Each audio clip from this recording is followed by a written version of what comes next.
Hi, my name is Ryan, and I'll be talking about why video games are a comfort object for me. Why are video games my comfort media object?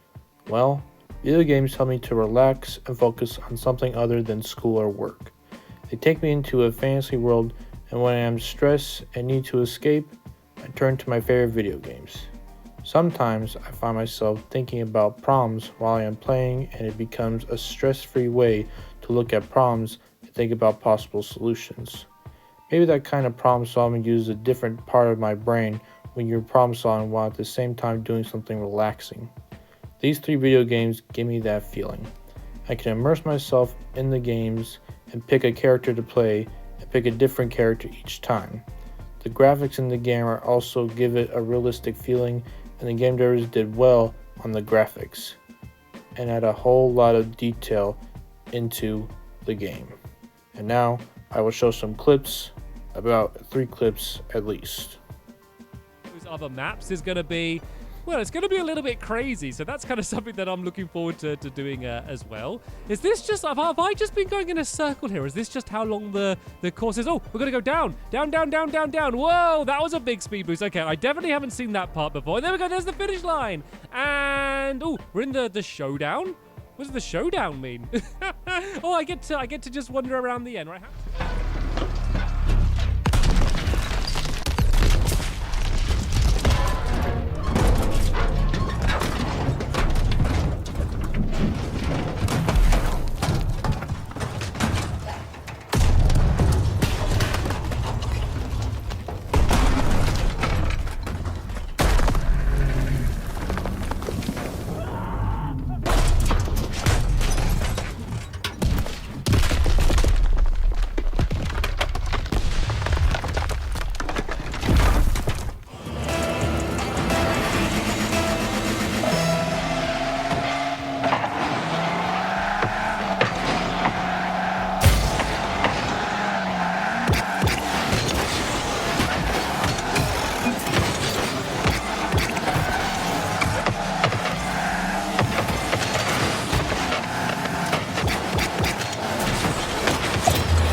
One of the first games that was comforting for me was World at War II by Call of Duty.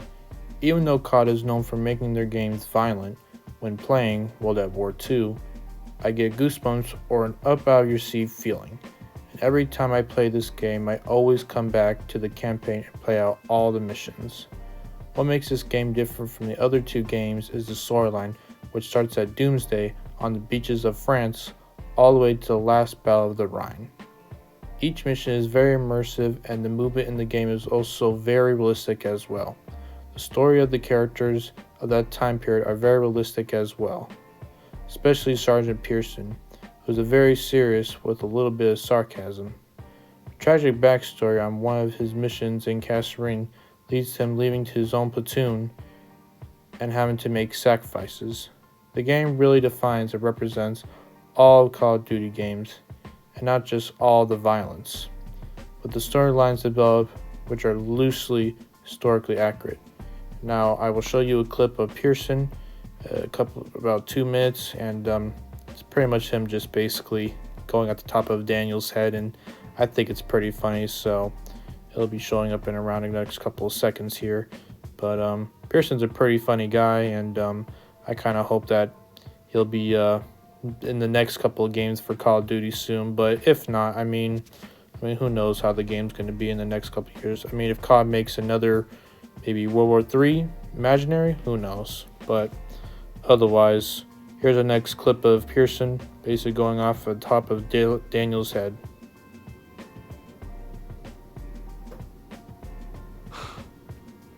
You gotta be fucking kidding me. I'm not giving up on Zussman. Tell it to the chaplain, because I got no room for a second. We can't follow orders. You weren't following orders when you refused to abandon those boys at Kasserine.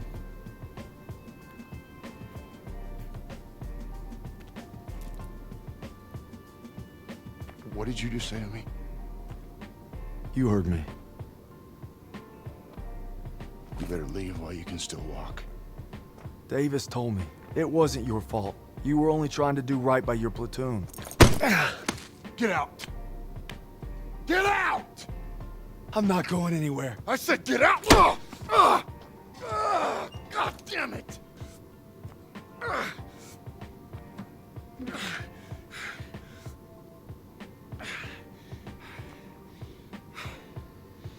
My orders were to fall back, but I just couldn't leave them. I told my men we were gonna hold this pass until reinforcements got here. But they never came. They never came. So I guess you're right. I did get my men killed. Now go. Not without my platoon. You think you got some guts, don't you? Try getting the job done day in and day out while your men are dying all around you. Turner would have never given up like Turner is dead! this. Then make that mean something! No sacrifice too great! You don't know anything about sacrifice! How about this? Honorable discharge papers signed by Davis. My ticket home. I could have had everything. A hero's welcome, my girl in my arms, hell, even a Bronze Star.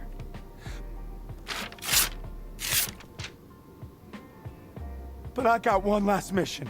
You must be crazy. Crazy ain't the half of it.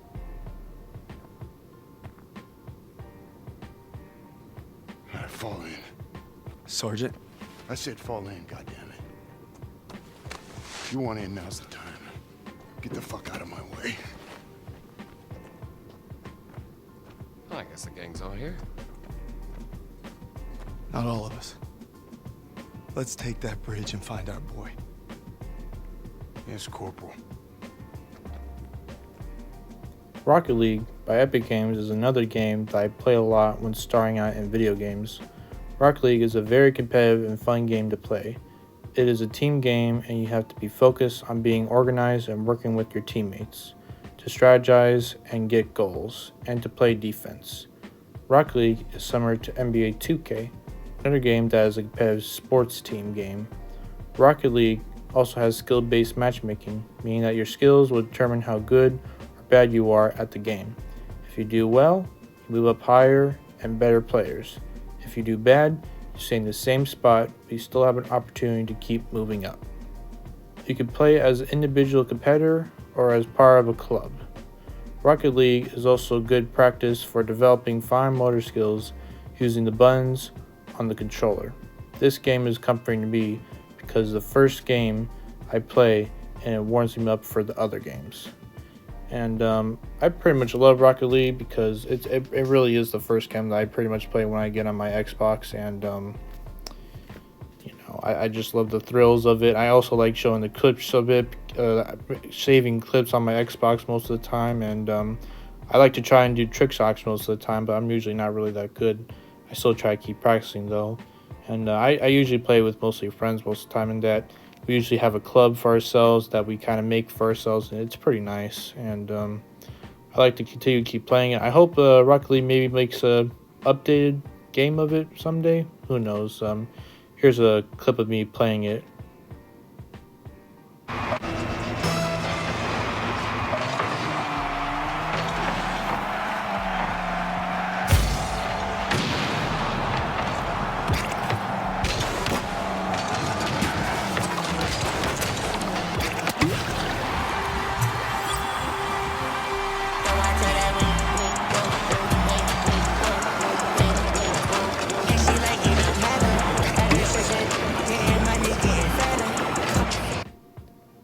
The last game that is most comforting of all is Minecraft by Mojang.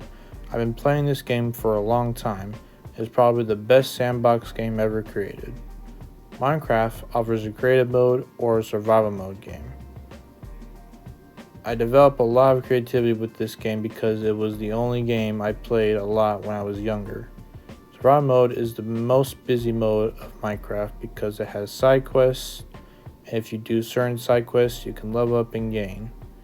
It also has new updates that come out every once in a while. In the creative mode, you can craft things such as food, clothing, tools, or even make a crafting table is just amazing. Creative mode is fun, but is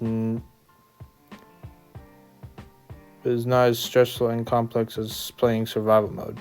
Over the years, I built a lot of structures and items in creative mode, and I still keep it up to this day. I spend a lot of time playing this game, and I sometimes spend a lot of time just sitting there deleting or adding stuff to the game. The game helps me with concentrating, and it also helps me with being creative. When I'm playing in the creative mode, if I had chosen one video game, it would be Minecraft because of the options or modes available. This game will never be boring, it will never go out of style. I hope to share this game with other people. And I pretty much, that is probably the first game that I ever played, whether it was on Pocket Edition or even on the Xbox or even PC, really. I mean, Minecraft is pretty much on all platforms, really, and I just love the game so much, and that I pretty much just play, every time I pretty much get on there, I pretty much just play creative probably almost for 7 to 5 hours, and just, again, I just add and delete stuff pretty much all the time, and sometimes I build new structures here and there, and sometimes I get a little bit tired of it time to time, but as long as I keep pushing, I think I'll do pretty good. Here's a clip of me playing.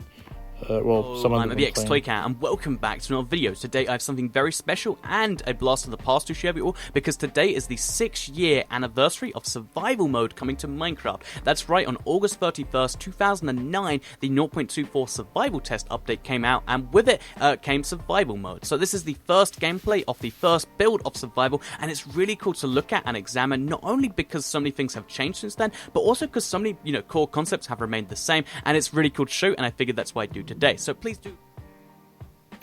The similarities of these three video games are the intense focus and organizational skills needed to play, even though they are different in their storylines. These three games are the best company games I have played over the years, are my go-to games. Each one of these games has their pros and cons, but overall, these three games have made me the person that I am today. The games that help me with focusing and organizational skills.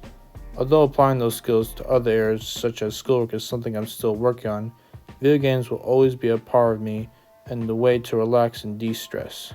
And I hope that new games will come out to be played similar to these three games that I played and still play today.